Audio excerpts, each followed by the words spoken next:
inside the life and work of low-profile, high-impact theatre producer James Simon. If you've seen a Broadway revival in the last 20 years that made you feel something real, there's a good chance James Simon had something to do with it. Simon is a veteran theatre producer based in New York City. He doesn't seek the spotlight, but his work often ends up under it. Literally, his credits include everything from the Tony-nominated Bells Are Ringing to the upcoming Broadway run of Operation Mincemeat.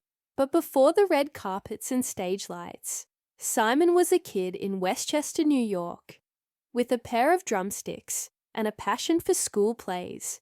I was about 5 when I got up on stage for the first time. He says, I just knew it was where I wanted to be. Not for fame, but because I felt alive there. Simon's early life was steeped in music and the arts. Raised in a creative household, he played drums and got involved in theatre as a child. This carried him to Emerson College in Boston, where he earned a Bachelor of Science degree. In 1988, there, he found another outlet, college radio. I love telling stories and curating experiences. He says, radio taught me pacing, mood, and voice, all things I later applied to theatre. After a brief stint in professional radio, he moved to New York City to pursue acting.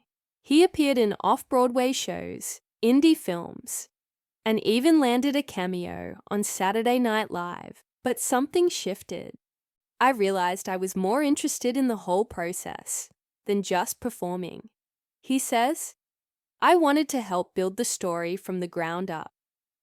Simon made the leap into producing in the 1990s. He joined production teams for a variety of shows, gradually moving up to lead producer on major revivals. One of his early highlights was On the Waterfront in 1995. A few years later, he worked on Play On and eventually earned his Tony nomination for Bells Are Ringing in 2001. There's no formula in theatre, Simon says. Some shows flop that you thought would soar. Some surprise you. It's art. It's subjective. You just try to put out work you believe in. One example he reflects on is a show he produced in the early 90s that closed quickly, but recently a UK company revived it on a shoestring budget, and it earned rave reviews.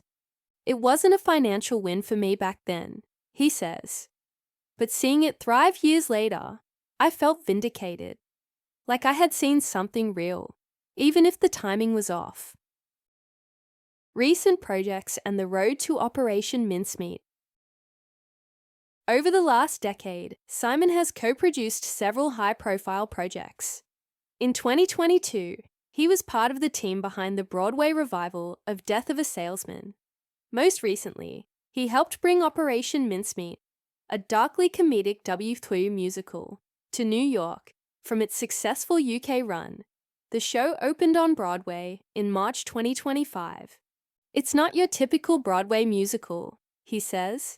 It's clever, strange, emotional. That's what drew me to it.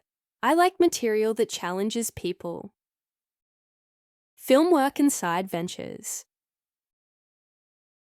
Though best known for theatre, Simon has also dabbled in film. He served as executive producer on A Tale of Two Pizzas, 2003. Unlike some producers, he avoids becoming a brand. He doesn't post flashy behind-the-scenes content or lead with his resume.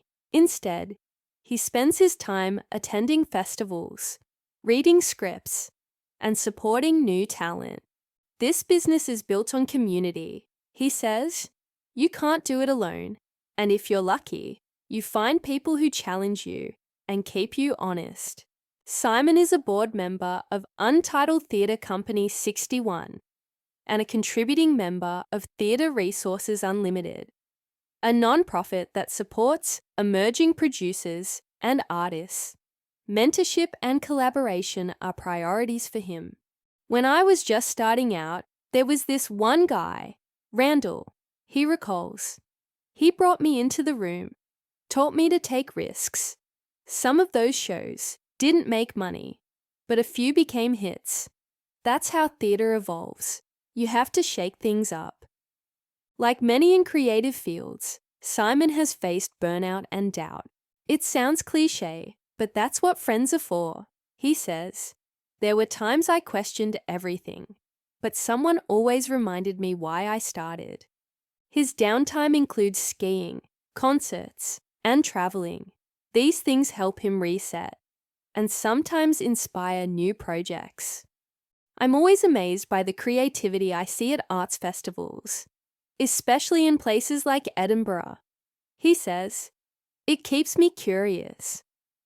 James Simon may not be a household name, but he's had a hand in shaping some of the most memorable and challenging theatre in recent years. His journey from kid actor to producer is less about chasing recognition and more about honouring the craft. "The best feeling," he says, "is when someone tells me they saw a show I worked on years ago, and they still think about it. Even if it wasn't a hit, it meant something. That's enough for me."